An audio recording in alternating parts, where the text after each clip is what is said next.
नमस्कार, आदाब, सत श्री अकाल। खबरें अभी तक देख रहे हैं आप और मैं हूं आपके साथ नासिर कुरैशी। खबरें अभी तक आपका अपना पसंदीदा चैनल, जहां पर आपको सियासत की खबर, आपके सरोकार की खबर और आपकी आवाज जो बुलंद होनी चाहिए और उससे जुड़ी हर एक खबर वक्त पर दिखती है और आप तक पहुंचती है। और इस वक्त हमारे देश के कुछ हिस्सों में चुनाव का शोर सुनाई दे रहा है। पहाड़ की वादियों में चुनाव का शोर है, तो वहीं हरियाणा की एक सीट है आदमपुर, जो हिसार में आता है। हिसार लोकसभा में आदमपुर विधानसभा, और वहां पर इस वक्त उपचुनाव का शोर सुनाई दे रहा है। सियासत के दिग्गज बयानबाजी कर रहे हैं, भविष्यवाणियां कर रहे हैं, किस पार्टी को कितने वोट मिलेंगे यह बताया जा रहा है। हम क्यों अच्छे हैं, वो क्यों खराब हैं, हमारे पास क्या है, उनके पास क्या नहीं है, हमने क्या किया, उन्होंने क्या नहीं किया। राजनीतिक लोगों की तरफ से उनकी जुबान से वार पलटवार का दौर जारी है।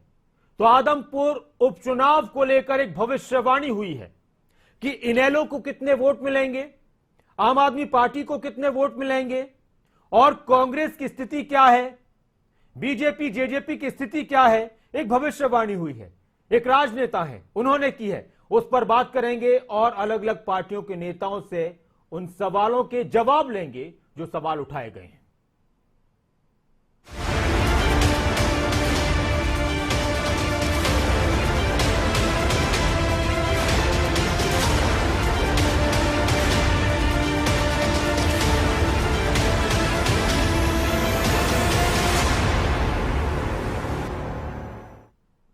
वैसे तो जब आपके पास किसी भी पार्टी का प्रत्याशी आएगा या किसी भी पार्टी के नेता आएंगे तो वो एक बात कहेंगे, चुनाव के दौरान इस तरह के नारे गूंजते हैं कि क्यों पड़े हो चक्कर में, कोई नहीं है टक्कर में। और वो ये कहते हैं कि हम भारी बहुमत से जीतेंगे, शानदार जीत होगी, भव्य जीत होगी। तो किसी ने कहा कि आपकी झाड़ू चलेगी, किसी ने कहा कि चश्मे की रोशनी बहुत तेज हो जाएगी, किसी ने कहा कि हाथ का पंजा मजबूत होगा। लेकिन जेजेपी के जेजेपी के प्रधान महासचिव दिग्विजय चौटाला जहां गठबंधन धर्म एक बार फिर से निभाने की बात कर रहे हैं, तो साथ में उन्होंने एक भविष्यवाणी की है और उन्होंने कहा कि देखिए, हम स्वतंत्र हैं राजनेता लोग, तो हम अपनी बात कह सकते हैं। पत्रकार कहीं ना कहीं उनकी एक बंदिशें होती हैं, वो इशारा कर सकते हैं, लेकिन अब किसी के लिए ये तो कह नहीं सकते पत्रकार कि इनको इतने वोट मिलेंगे, इनको इतने वोट मिलेंगे। तो दिग्विजय चौटाला ने बताया कि इनेलो को कितने वोट मिलेंगे, आम आदमी पार्टी को कितने वोट मिलेंगे, कांग्रेस की स्थिति क्या है और हम क्या करेंगे इस चुनाव में। उनका वो छोटा सा बयान सुनते हैं, फिर उसके बाद इनेलो के नेताओं से और आम आदमी पार्टी के नेताओं से बात करने की कोशिश करते हैं। इनेलो -5,000 इनेलो, और मैं मानता हूं कि -8,000 आम आदमी पार्टी। आपने तो भविष्यवाणी कर दी। नहीं, भविष्यवाणी नहीं, जानते आप भी हो, मगर आप कह नहीं सकते, आपकी लिमिट है। हमारी कोई पॉलिटिकल लोग तो अपनी बातें रख ही सकते हैं, मगर मुझे उम्मीद है कि इनेलो 2,000, 3,000, 4,000 तक रहेगी और 7 या 8,000 तक आम आदमी पार्टी रहेगी। लगभग जो कंपटीशन होगा वो कांग्रेस और गठबंधन के बीच में होगा, मगर गठबंधन उनसे आज के दिन, जो आज यथास्थिति में 20-25 हजार वोट आगे। अगर आप अभी अभी हमारे साथ जुड़े हैं और आपको नहीं पता कि बात क्या हो रही थी, तो बात यह हो रही थी कि दिग्विजय चौटाला ने एक भविष्यवाणी की है और उन्होंने कहा कि इनेलो -5,000, 5,000 से कम वोट, और आम आदमी पार्टी के 8,000 से कम वोट। यानी इस बात में उन्होंने एक तरीके से एक तो इनेलो को चौथे नंबर पर कर दिया, उन्होंने कांग्रेस से टक्कर बताई अपनी, तो कांग्रेस को दूसरे नंबर पर रख रहे हैं, इनेलो को चौथे नंबर पर और आम आदमी पार्टी को तीसरे नंबर पर। बाकी सारी पार्टियां कह रही हैं कि हम हैं पहले नंबर पर। आम आदमी पार्टी भी कह रही है, कांग्रेस भी कह रही है, इनेलो भी कह रही है और बीजेपी और जेजेपी भी कह रहे हैं कि हमारे प्रत्याशी नंबर 1 पर। ये चारों प्रत्याशी हैं। तो एक बार फिर से आपको दिग्विजय चौटाला का बयान सुनाते हैं कि उन्होंने क्या कुछ कहा और फिर उसके बाद दोनों पार्टियों के, तीनों पार्टियों के नेताओं से बात करेंगे। इनेलो -5,000 इनेलो, और मैं मानता हूं कि -8,000 आम आदमी पार्टी। आपने तो भविष्यवाणी कर दी। नहीं, भविष्यवाणी नहीं, जानते आप भी हो, मगर आप कह नहीं सकते, आपकी लिमिट है। हमारी कोई पॉलिटिकल लोग तो अपनी बातें रख ही सकते हैं, मगर मुझे उम्मीद है कि इनेलो 2,000, 3,000, 4,000 तक रहेगी और 7 या 8,000 तक आम आदमी पार्टी रहेगी। लगभग जो कंपटीशन होगा वो कांग्रेस और गठबंधन के बीच में होगा, मगर गठबंधन उनसे आज के दिन जो आज यथास्थिति में 20-25 हजार वोट आगे।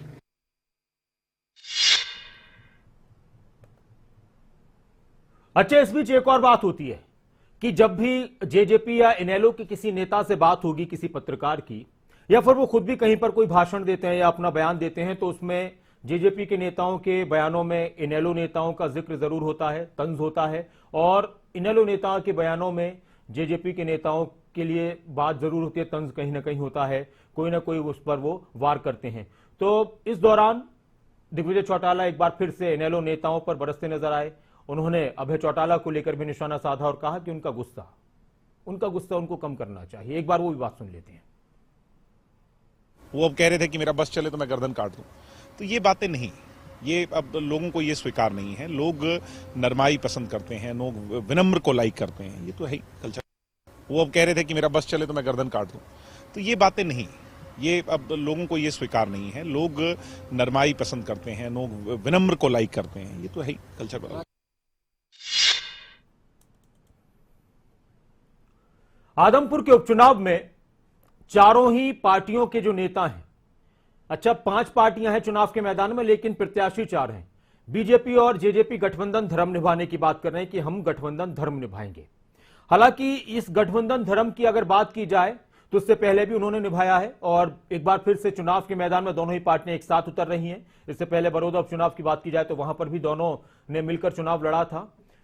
अब आम आदमी पार्टी, जो कि इस चुनाव में अपने आप को बहुत मजबूत दावेदार की तरह पेश कर रही है, उनका यह कहना है कि इस बार जनता इन सभी पार्टियों से आजिज आकर इनको सबक सिखाएगी, और जनता दिल्ली के सुशासन पर और पंजाब के विकास पर आदमपुर में मोहर लगाएगी। आम आदमी पार्टी के नेता आदमपुर पहुंच भी रहे हैं, चुनाव प्रचार कर रहे हैं, काफी नेता पहले से ही डेरा डाले हुए हैं। वहीं बात की जाए आम आदमी पार्टी को लेकर तो तीनों पार्टियों के नेता ये कह रहे हैं कि ये तो जब एसवाईएल की बात आती है हरियाणा में तो खामोश हो जाते हैं। दिल्ली का हाल भी लोगों ने देख लिया है और पंजाब का हाल भी देख लिया है, और इनकी बातों में आदमपुर के लोग आएंगे नहीं। वहीं कांग्रेस उम्मीदवार ये कह रहे हैं कि ये तो मेरा घर है। बार बार उन पर बीजेपी के नेता या फिर आम आदमी पार्टी के नेता या इनेलो के नेता कह रहे हैं कि ये बाहर के हैं और ये पहले चले गए थे, अगर घर के होते तो आदमपुर से रिश्ता रखते, लेकिन जब चुनाव नजदीक आया तो अब इनको आदमपुर याद आया है। पूर्व मंत्री जयप्रकाश साहब को कि अब इनको आदमपुर याद आया है और अभी आदमपुर से अपने रिश्ते की बात कर रहे हैं। और कुलदीप बिश्नोई ने तो बहुत ही तल्ख अंदाज में उन पर निशाना साधा और यह तक कह दिया कि इन्होंने तो नकली नोट बांधे हैं, इनके ऊपर तो इतना कर्जा है।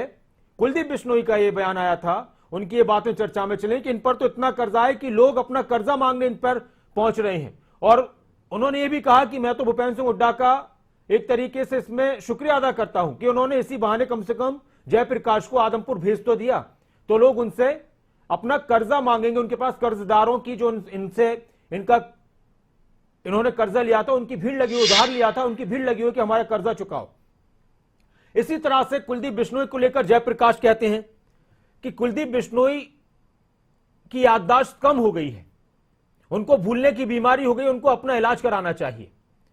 और वहीं बात की जाए इनेलो की, तो इनेलो किसानों की बात करते हुए, गांव की बात करते हुए, ताऊ देवीलाल की बात करते हुए चुनाव के मैदान में है और अपनी जीत का दावा कर रही है।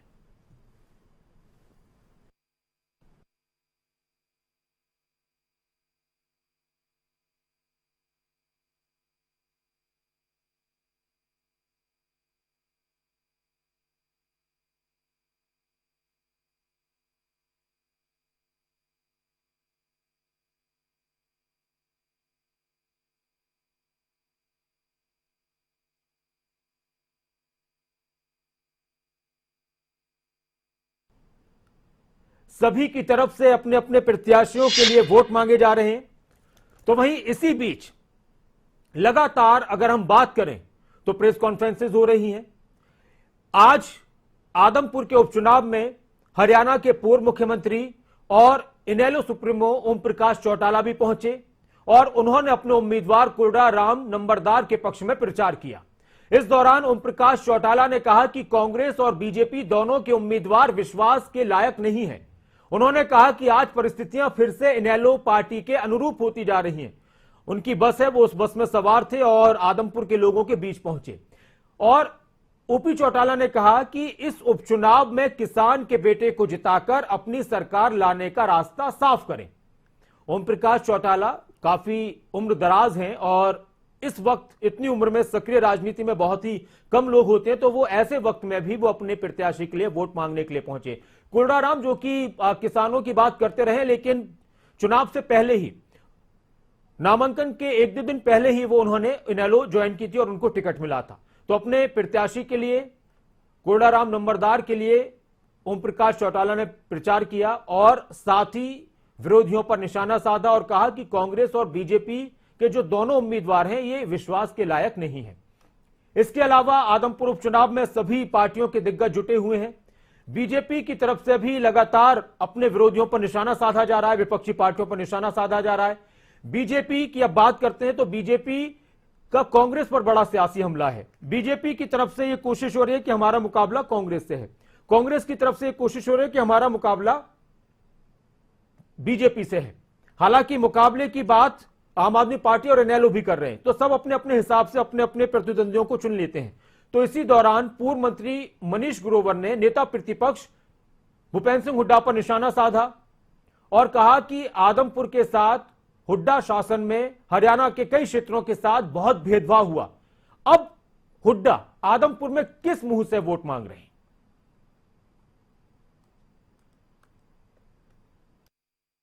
उसी के नेता हो।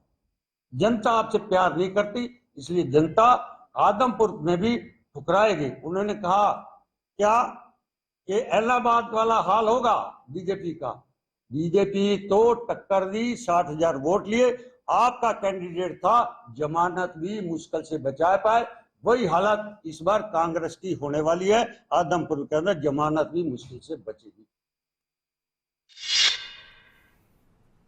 अच्छा, इस चुनाव में एक बात है और वो ये है कि वार पलटवार का दौर जारी है। जुबानी वार पलटवार हो रहा है, मुद्दों पर कम बात हो रही है। सबके इतिहास बता रहे हैं कि तुम पहले ऐसे थे, तुम अब ऐसे हो, तुमने ये किया था, तुमने ये किया था, तुम तो बाहर के हो, तुम तो घर के हो, तुमको तो ऐसे जनता करेगी, तुमको तो वैसे जनता करेगी। आदमपुर के मुद्दों की बात कम हो रही है। आदमपुर के मुद्दे भी बहुत सारे हैं और इसका एक दिन जिक्र कर रहे थे कुलदीप बिश्नोई भी कि वैसे तो कोई मुद्दा नहीं है, लेकिन हाँ, पानी का मुद्दा है और भी बहुत से मुद्दे हैं और उसको हम सुलझाने की कोशिश करेंगे।